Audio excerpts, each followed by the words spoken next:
Welcome back to the channel, guys. I'm Sheldon, and this is another episode of Behind the Enthusiast.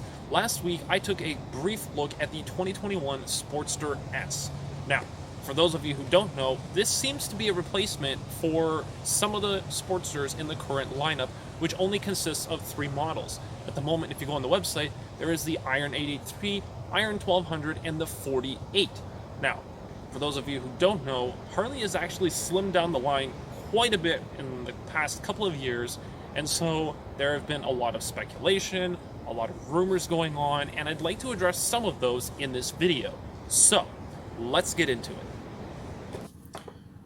For those of you who saw my video on the 2021 Sportster S, you're probably in the same boat as everyone else who is wondering what is going on with the Sportster lineup. Now, I know that Harley just came out with this engine and this new chassis and everything, and it's putting out crazy performance numbers. However, a lot of people are speculating as to what is going on with the, entire Sportster lineup, the original cruiser. And basically, what I'm going to be doing is showing you guys one of the last Iron 883s to come through the dealership. So I'm going to show you guys some of the styling of that, some of that nostalgic cruiser style that we have become so accustomed to over the years, and basically run you guys through the gradual changes that have happened basically since 1985, 1986 with the Sportster lineup. Now, one of the things that I want you guys to take note of is that back in 1985, the Sportster was a completely different bike. You know, they had a 1000 engine in it. They also had the 1100 as well. And in 1986, they actually switched over to offer the 883 engine. Now, obviously, that meant the 1100 was being phased out for the 1200. So basically, since 1987, the 883 started taking over, and that engine has pretty much been the same ever since. Obviously, there's been a few changes here and there to kind of, update it, make it a little bit more modern over the years. And the 1200, of course, has pretty much been side by side with the 883 since then.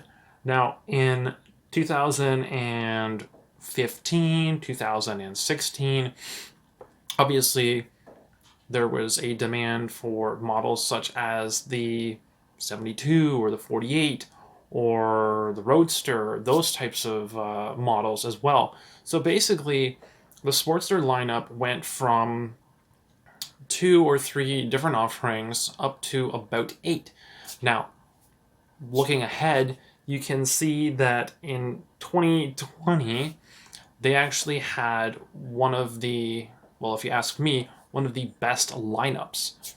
Now, that obviously consisted of the 1200 Custom, the Roadster, the Iron 1200, the Super Low 1200, 48 Special, the Super Low 883, and the Iron 883. Now, obviously, over the years, some bikes come, some bikes go, such as the 72, for example. Now, obviously, we're not quite done 2021 yet. However, we're about a week away, and this year was one of those years where they decided to trim the Sportster lineup. Now, that meant that pretty much every single bike that was in the lineup was cut, except for the 3 major ones. And those 3 are Iron 883, Iron 1200, and the 48. Now, for those of you who aren't familiar with these bikes, the 883 has always been regarded as the entry-level bike for Harley Davidson owners. Anyone who is new to Harley Davidsons, generally they hop on an 883. If you want to upgrade, you can obviously punch out the engine to a 1200, or you can upgrade to a Iron 1200 as well. The 48, however, is a little bit different. Both the Iron 883 and 1200 are cruisers. However, with the Iron 1200, you actually have those mini apes, so your fists are in the wind. So there is the appeal between both of those models, and I actually did ride a Iron 1200. I think it's about a couple years ago now, and the bike was very raw, had a decent amount of power, and I didn't mind it. However, it was very it was very old school. It was very nostalgic. I felt like the bike was very raw, and I didn't mind that.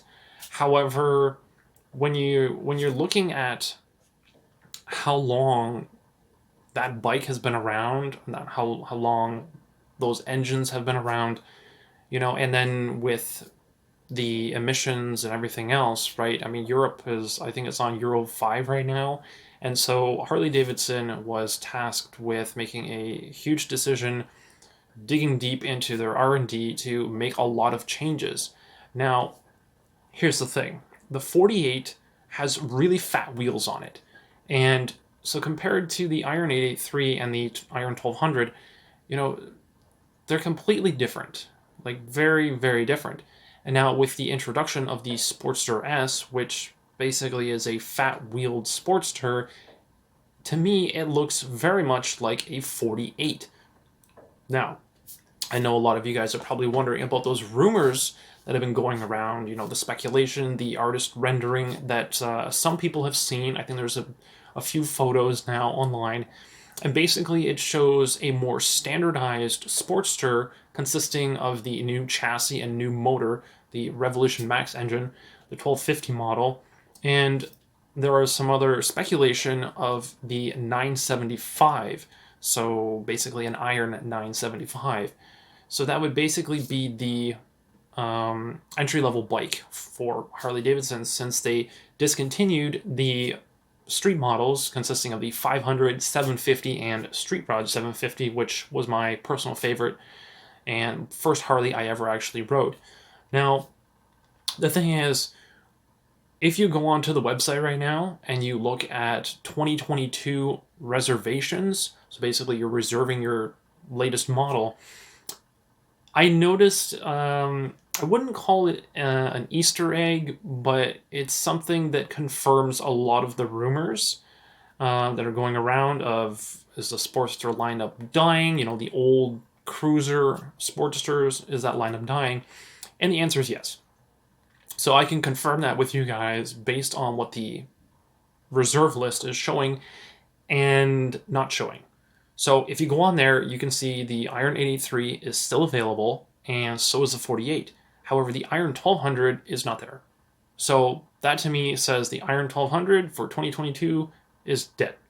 So there is no more Iron 1200. And to me, that doesn't make any sense, because based on the price, there's about $1,000 in between each of those models. So I don't see why you wouldn't just keep an 883 and a 1200 Iron, because you have low bars and high bars as well. And I think that they should keep that variety in the lineup, especially when you consider that the Sportster S is very sporty, has really fat tires on it, and the 48 is essentially the same bike, except it's way cheaper than the Sportster S. And obviously the performance numbers and everything are completely different as well. But aesthetics, if you're strictly looking at those, it's basically the same bike. So why would anyone want to buy a 48 when they can get the Sportster S? It saves some money? Maybe. But if you look at them, they're pretty much the same, and the new Sportster S is such a powerful bike. It is such a thrill to ride. I would never consider buying a 48, ever. And I highly doubt that many other people are going to disagree with that. Now, the Iron 883, like I said, is still available. The Iron 1200 is not. So, for example, someone who wants to have mini apes on their bike, they're actually going to have to put money into an 883 in order to get a certain look, or they're going to have to do it to a 48, which the 48 Special you could still get if you wanted to, but you just have to buy it used. And to put that money into those bikes just doesn't make any sense. I feel like they're leaving a really big hole in the cruiser segment right now for the Sportsters and people who want to get into Harleys. And I definitely don't agree with that, and it's been confirmed that that's what they're doing based on this reservation list on the website. So I know that's not the news that a lot of people want to be hearing. I definitely was blown away by that information once I checked on the website just to see what I could reserve and what I couldn't. And it also confirmed some other rumors, which I'm going to address in another video just to keep things separate. But basically, when it comes down to it, the Iron 883, you can still get it. You can still get the 48. However, I don't see why you would even bother with that bike with the Sportster S now available. And axing the Iron 1200 from the lineup, huge mistake. Absolutely huge mistake. I don't know why they did it.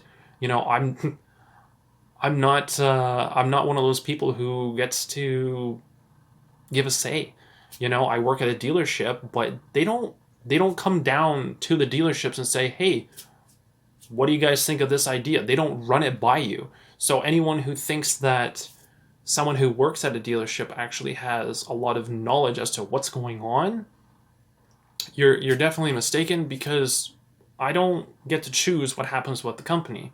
I strictly work at a dealership, and I don't get to be part of the R&D or anything like that, which is really unfortunate, because I feel like if you're working the front lines and you're, you know, helping customers day in and day out, and you know what's popular and you know what people are into, you know, your information and your insight is actually super, super valuable. And I think that that information should be taken into consideration a lot more than it currently is. So unfortunately, I think some mistakes have been made, but I'm not running the company. So that's just my opinion. I know a lot of people actually share my opinion because of, you know, the community and how large it is. So a lot of people do agree with me. And I think that a lot of you are going to be surprised to see the Iron 1200 gone from the lineup. But at the end of the day, you know, one of the major rumors, even though they are speculating on what the new standard Sportster model is going to be based on the Sportster S, even if you look at those artist renderings that I've already seen online that were supposedly leaked, I'm not entirely sure where they came from. I think they're just some renderings that someone made. I have no idea if that's actually from an inside source. I have no idea. I didn't look at the source, but I did see the photos, and it does make you wonder to some degree. But I think that ultimately, at the end of the day, based on emissions and everything else, despite the Iron 883 and 48 surviving the axe, I think that you will probably see them get the axe officially, probably within the next, I would say, 2 to 3 years. That is just my speculation. It's my opinion of what I'm seeing currently. So definitely take it with a grain of salt. I'm not saying that that's actually what's going to happen, but that is my prediction, if you will, of what's going to happen with the lineup. And obviously with the Sportster S, you know, there's some other models that'll be coming out, you know, like if they do come up with a 975, you know, maybe the Bronx will get revived, because I know that was supposedly delayed. But again, I don't really know what's going on with that sort of thing. But I'm super excited for January, because there's going to be a huge announcement of the new lineup, new paints, tons of different things. Hopefully a concept, maybe. You know, I'm basically in the same boat as you guys. I have to wait until January, probably the mid to late January, to find out officially what the company is going to be doing. And maybe there will be some new collections for the P&A book as well. So hopefully I answered some questions for you guys. Maybe took a little bit of that speculation and put it to rest. You know, maybe confirmed some of your fears. But if I didn't, leave a comment down below. You know, if there's some other questions that you guys want me to answer or try to answer, leave those down below so I can try to help you guys out. And if you guys like this video, make sure to smash that like button so that I know that it's working. And be sure to subscribe so you guys don't miss out on future content, and I will catch you guys in the next one.